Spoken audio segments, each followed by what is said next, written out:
I call on Government Order of the Day number 2. Government Notice of Motion number 2, debate on Pacific issues. Mr Speaker.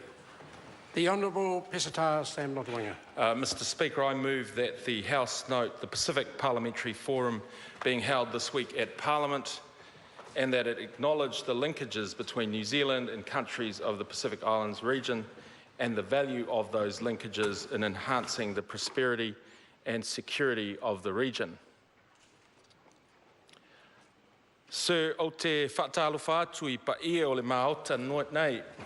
Le maota o le whono whaitula whono le malo tuto tasi o Aotearoa New Zealand nei.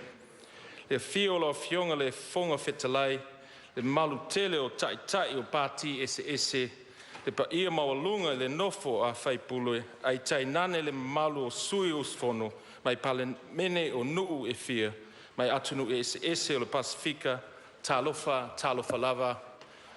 Kia orana, Nissan Bulavanaka, namaste, kona Maori lakwe, eka mo'i, omo whakalofalai atu, good day, halo keta, malo elelei, whakatalofa atu, halo, malo, bonjour, g'day, and tēnā koutou katoa, and greetings to you all. Sir, before we begin the debate, I just want to express my heartfelt sympathies for the families and the friends of the 2 people who died in Monday's earthquake, and my thoughts and prayers are with the people of Kaikoura and Marlborough, and we are all thinking of you. Sir, it's an honour to lead this parliamentary debate and to have all 41 foreign delegates, as well as my parliamentary colleagues here today to debate this motion. Hosting this forum here gives us the chance to build relationships, share ideas, develop a vision for a prosperous and secure Pacific region. People-to-people exchanges like this give us, as leaders of our nations, valuable insights and lead to lifelong Pacific relationships that help people across the Pacific live well and prosper. I hope and trust the meetings that you've had in Auckland and here in Wellington will have covered the issues that matter to Pacific people in the region. Sir, today more than 7%, or well over 320,000 people living in New Zealand describe themselves as Pacific. And by 2026, sir, the Pacific peoples are expected to make up 10% of the population and well over 500,000 people. New Zealand is a migrant nation historically, today, and will be well into the future. Pacific people have migrated here for many decades, and families like my own, sir, have come here to get better educations for our children, to find higher paying jobs, and to lead healthy, better lives. And while we in this House might disagree about some matters, we do agree that the key to unlocking the potential of Pacific peoples, not just here but across the region, is in education. And through education, people have come here to pursue their dreams, their aspirations and their hopes. And more than 92% of Pacific children in this country now participate in early childhood education. And this lays the foundations for learning and makes starting school a better experience for our children. Over 81% of Pacific students now finish secondary school with work-ready qualifications, level 1 NCEA, and nearly 13,000 Pacific students graduate with tertiary qualifications last year. So with these higher rates of education has come record employment for Pacific people in Aotearoa, New Zealand. 138,000 or over 138,000 people now have jobs.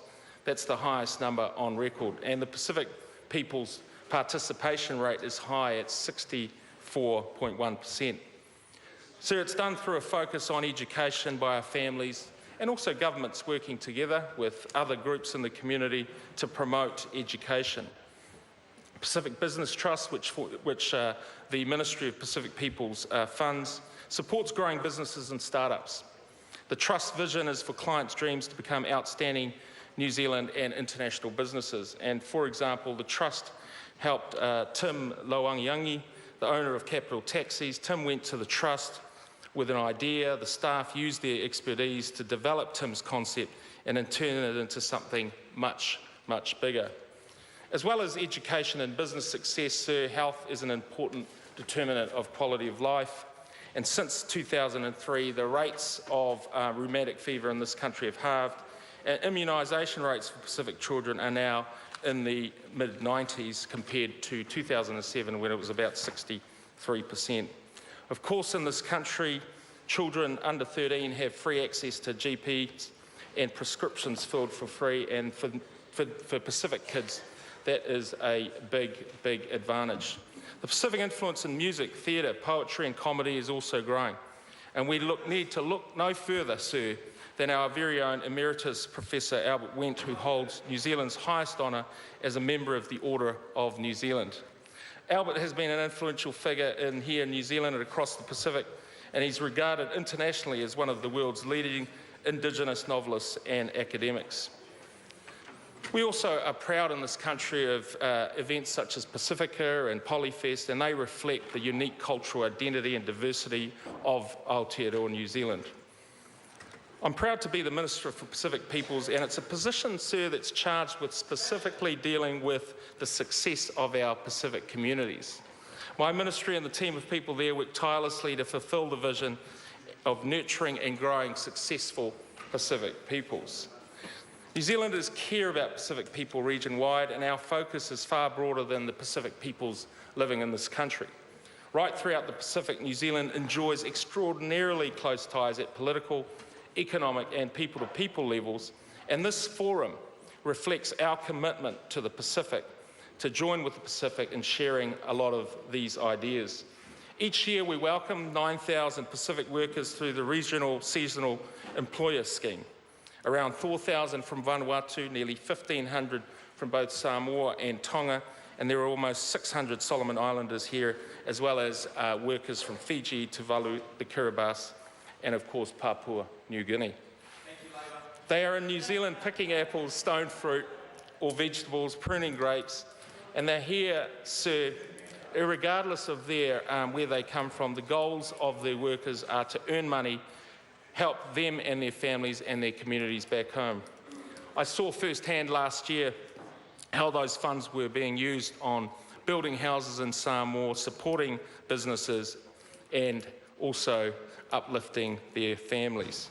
New Zealand's committed to supporting labour mobility opportunities for Pacific workers through the PACER Plus negotiations. That involves work beyond horticulture and viticulture into industries such as fisheries and carpentry. New Zealand also helps with foreign direct assistance in various Pacific countries. Around 60% of our international development assistance, which is about $1 billion over the current 3-year period, goes to the Pacific directly.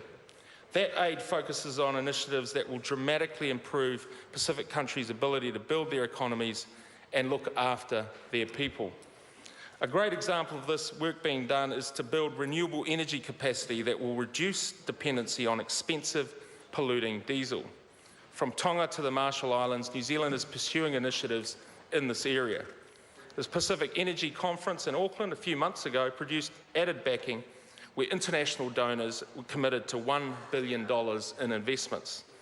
And this year's conference, which was co-hosted by the New Zealand Government and the European Union, it built on the success of the summit in 2013, where $900 million of energy projects across the region were committed to.